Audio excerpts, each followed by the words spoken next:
பாட்டி. யாரோ வந்திருக்கா பாரு, சீக்கிரம் போடா. அக்கா அக்கா. ஏண்டா அப்படி கத்துற? யாரோ பெல் அடிக்கிறாங்க, போய் பாரு. Oh, it must be the new tenant. போயிட்டு கீ கொடுத்துட்டு வா. போடா. இருக்கா? ஏய் போடா. இந்த பாட்டி எப்பவுமே இப்படிதான். Hi bro. Thanks bro. You must be Vijay. Yes.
ನಾನ್ ಬೆಳ್ದಿರೋ ವಾತಾವರಣ, ನನ್ನ ಲೈಫ್ ಸ್ಟೈಲ್, ನನ್ನ ನೇಚರ್ ಎಲ್ಲಕ್ಕೂ ಅವ್ನು ತದ್ವಿರುದ್ಧ.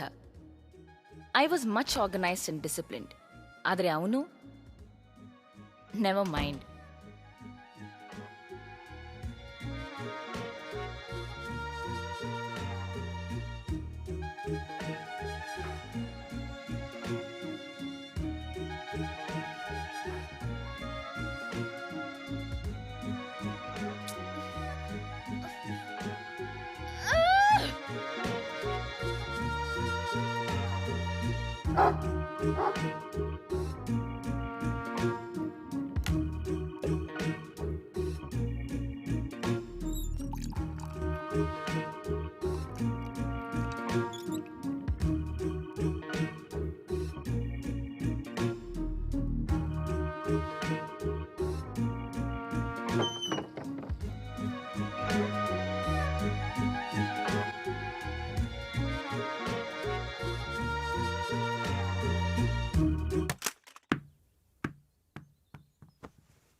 ಇದ್ಯಾವುದೋ ಪೀಡೆ ಬಂದು ಸೇರ್ಕೊಂಡ್ಬಿಟ್ಟಿದೆ ನಮ್ಮ ಮನೇಲಿ.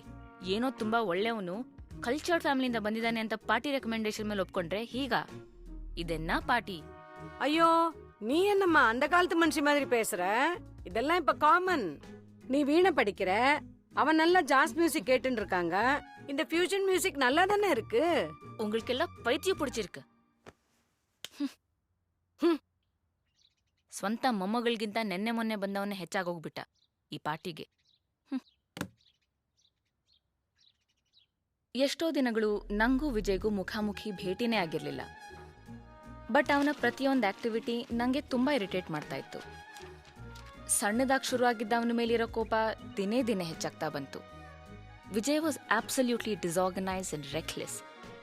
Little did I know that he was so passionate. He was rich in his thoughts and his personality.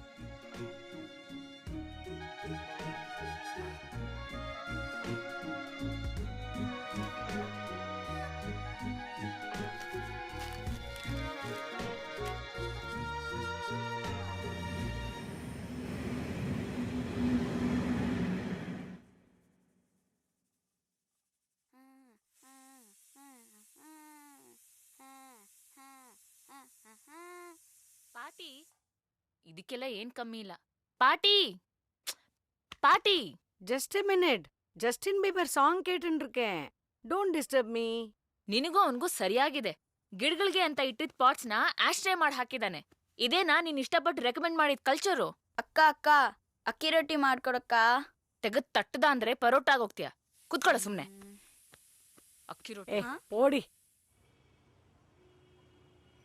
I was a student in Bangalore's top fine arts institute. ಅಲ್ಲಿ ನಾನು pottery ಕಲಿತಾ ಇದ್ದೆ. ನನ್ನ ಕೈಯಿಂದ ಸೃಷ್ಟಿಯಾಗೋ ಯಾವುದೇ ಕಲೆ ಆದ್ರೂ ಅದು ಜನರಿಗೆ ರೀಚ್ ಆಗಬೇಕು, ಅವರ ಮನಸ್ಸಿಗೆ ನಾಟಬೇಕು ಅನ್ನೋದೇ ನನ್ನ ಆಸೆ ಇತ್ತು.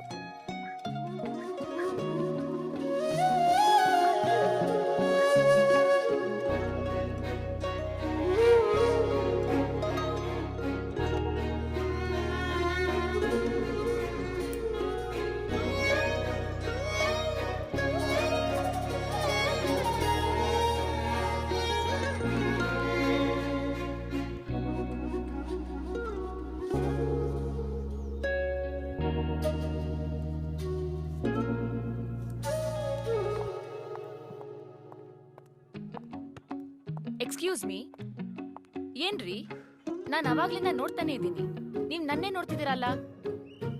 ಗುರ್ತು ಪರಿಚಯ ಇಲ್ದಿರೋ ಹುಡುಗಿರ್ನ ನೋಡ್ಬಾರ್ದಂತ ಗೊತ್ತಿಲ್ವಾ ನಿಮ್ಗೆ? ನಿಮ್ಮನ್ನೇ ಕೇಳ್ತಾ ಇರೋದು. ಹುಡುಗಿರ್ನ ಯಾವತ್ತೂ ನೋಡಿಲ್ವಾ? ನಿಮ್ಗೆ ಹೇಳ್ತಾ ಇರೋದು. ಕಿವಿ ಕೇಳ್ಸಲ್ವಾ?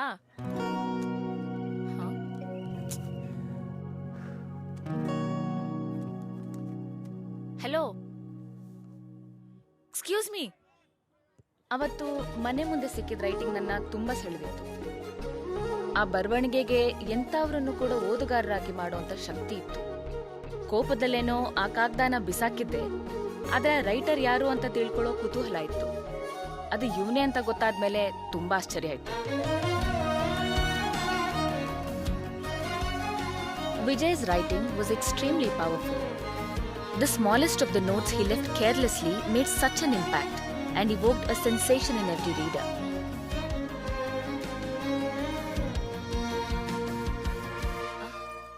ಹಾಯ್. ಹಾಯ್. ಒಂದ್ ನಿಮಿಷ. ನೀವ್ ಆಕ್ಚುಲಿ ತುಂಬಾ ಚೆನ್ನಾಗಿ ಬರೀತೀರಾ. ಥ್ಯಾಂಕ್ಸ್. ನೀವ್ ಇಷ್ಟೊಳ್ಳೆ ರೈಟರ್ ಅಂತ ನಿಜವಾಗ್ಲೂ ಗೊತ್ತಿರ್ಲಿಲ್ಲ. ನಿಜ ಹೇಳ್ಬೇಕು ಅಂದ್ರೆ ನಿಮ್ಮ ಈ ಕೇರ್ಲೆಸ್ ಆಟಿಟ್ಯೂಡ್ ನೋಡ್ದಾಗೆಲ್ಲ ತುಂಬಾ ಇರಿಟೇಟ್ ಆಗೋದು. Why don't you take up writing more seriously? By the way, ನನಗೆ ಒಬ್ರು ವೆಲ್ ನೋನ್ ಪಬ್ಲಿಷರ್ ಪರಿಚಯ ಇದ್ದಾರೆ, ಬಿ.ಕೆ. ಚತುರ್ವೇದಿ ಅಂತ. He is part of a well-known publishing company. Okay. I'd like to introduce you to him. Thank you, but I really don't want to get into this zone. ಅದು ನಾನು ಬರೆಯೋದೇನೇ ಇದ್ರೂ ನನ್ನ ಖುಷಿಗೆ ಹೊರತು ವ್ಯಾವಹಾರಿಕವಾಗಿ ಇನ್ನೊಬ್ಬರ ಖುಷಿಗಲ್ಲ. ನಿಮ್ಮ ಈ ನಿರ್ಧಾರನೇ ನಮ್ಮಂತ ಎಷ್ಟೋ ರೀಡರ್ಸ್ಗೆ ಡಿಸಪಾಯಿಂಟ್ ಮಾಡ್ದಂಗಾಗತ್ತೆ. I really think you should take it to the next level. Sure. Thank you. Sure. See you.